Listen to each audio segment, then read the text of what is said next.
Hey, you guys, welcome to Addictive Personalities. My name is Bethany, and this podcast is based on lived experience, not professional advice. We're going to talk about addiction in all forms, mental health, trauma, healing, and everything in between. This is a space for honest conversation without judgment. So, wherever you are in your journey, I'm really glad you're here.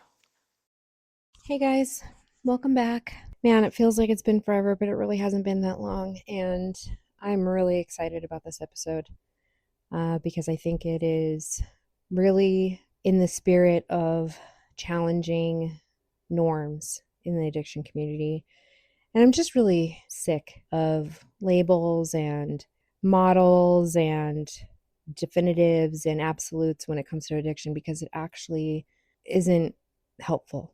So before we get into that, of course, I always like to start with an affirmation. And instead of an affirmation, I just want you to ask yourself, what are 3 things you love about yourself? And take a moment just to think about the things that you're really proud of yourself for, or that you really think that is a amazing trait that you have.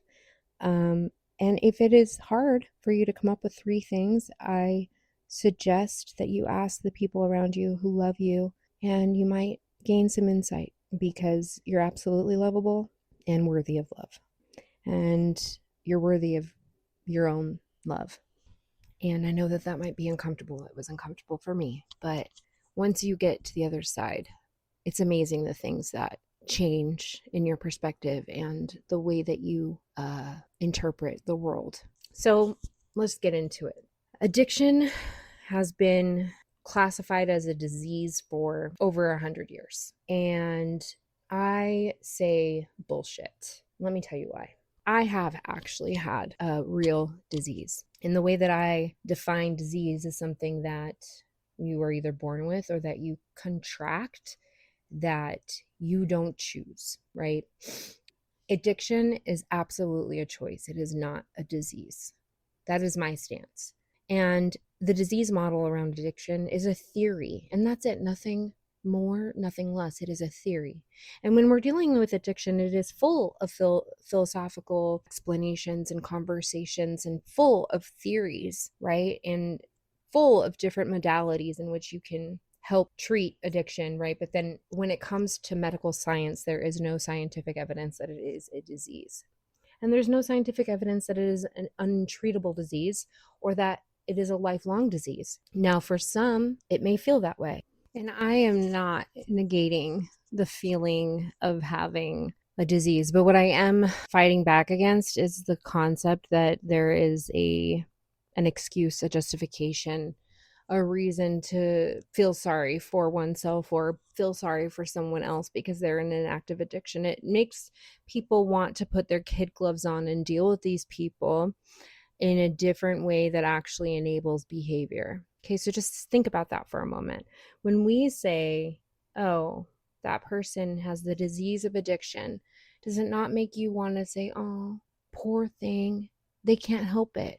That is the reaction. And I don't know if that is intended in the medical community because this theory has been adopted and adapted and it is accepted in major medical associations and it's taught in schools. And to me, it's creating this environment of enablement and excuses. And I think for a lot of us who are listening who have gotten over this part of it, right, and are living a life not doing illicit drugs, I don't know that we all feel like we have a disease. I know that in some cases, there are people who cannot go to a bar ever again in their life. And not even these non-alcoholic bars, right? You would assume that that might be a trigger for someone who's trying not to drink. Just having drink glasses that look like there's alcohol in them could be a trigger. And the reason why some people can't even go to a bar is because that ultimately leads into something more, coke use or, going to the street corner in a really bad neighborhood of Chicago and picking up some heroin. Who knows? That wasn't me. Drinking does not lead to that. I still socially drink here and there because that wasn't my drug of choice.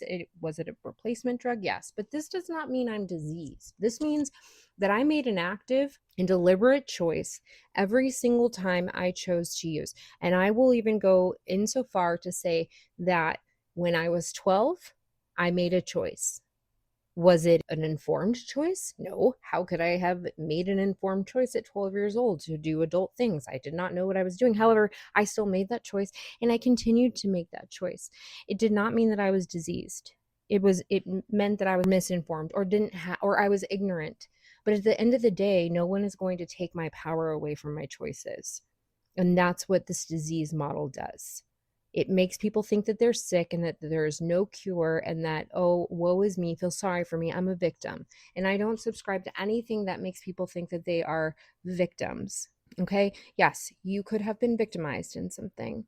But when you behave like a victim, you are giving other people power over you and you are basically relinquishing control over your own self. And for a lot of people, that's really easy because when you don't have to take responsibility, man, what a great feeling that must be, right? I would assume. But here, when we call it a disease, we are giving people that out and a soft landing.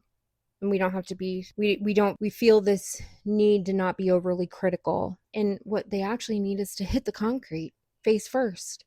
And we talk about in recovery about rock bottom, and that people need to hit rock bottom before they actually make that choice. And I don't believe that's true either. I do believe that some people just grow tired. I did. I grew out of the idea of being on drugs. It's too much work.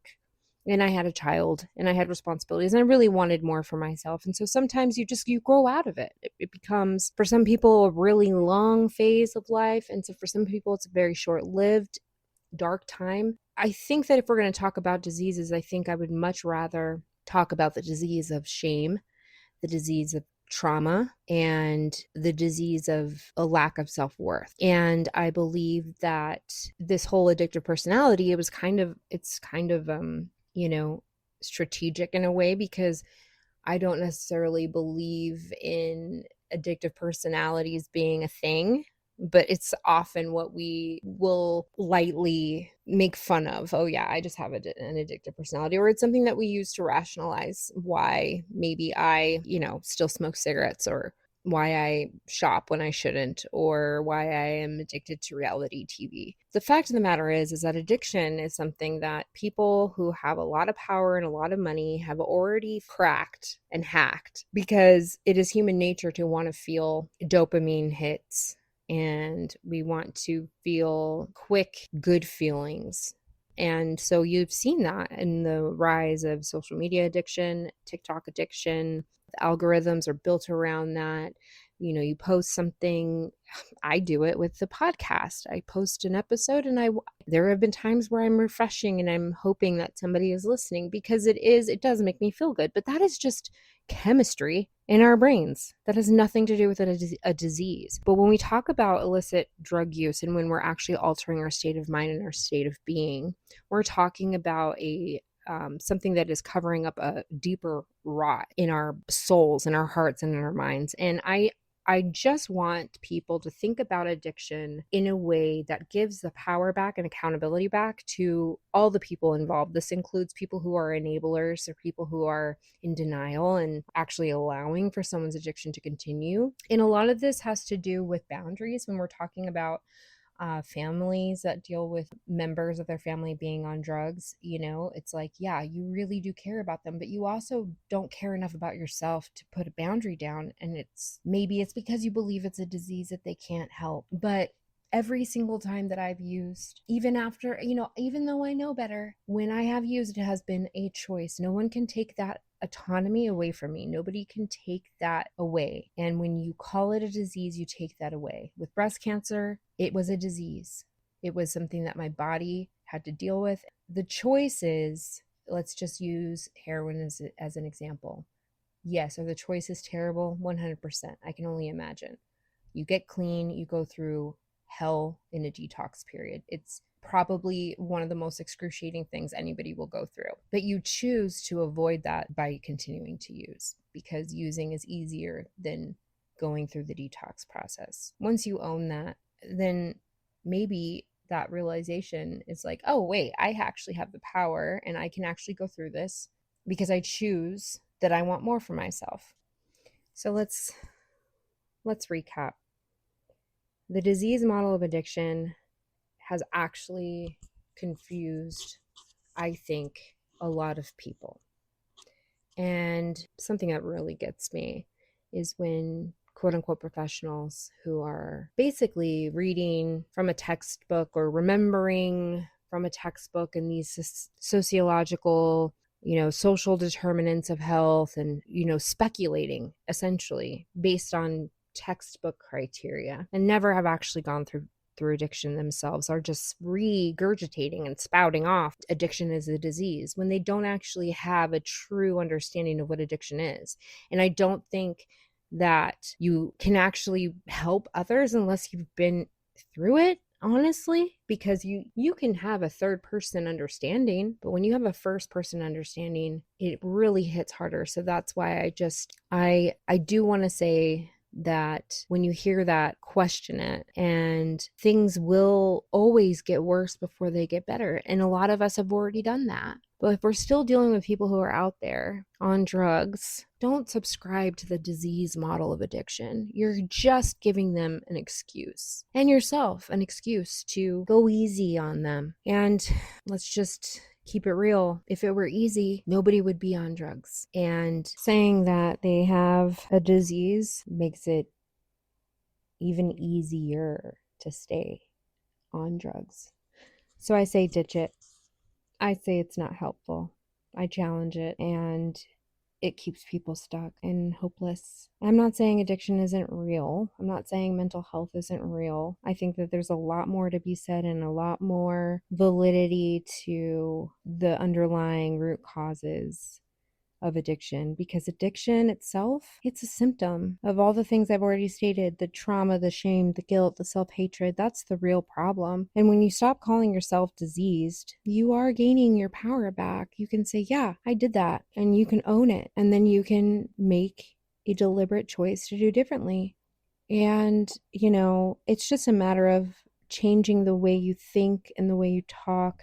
And that's one of the things that I think needs the most attention, is changing the way we think and the way we talk about addiction and removing that whole concept out of it. It is 100% a choice, and we control what we do, and we need to take accountability, and we need to hold other people accountable. And that's it.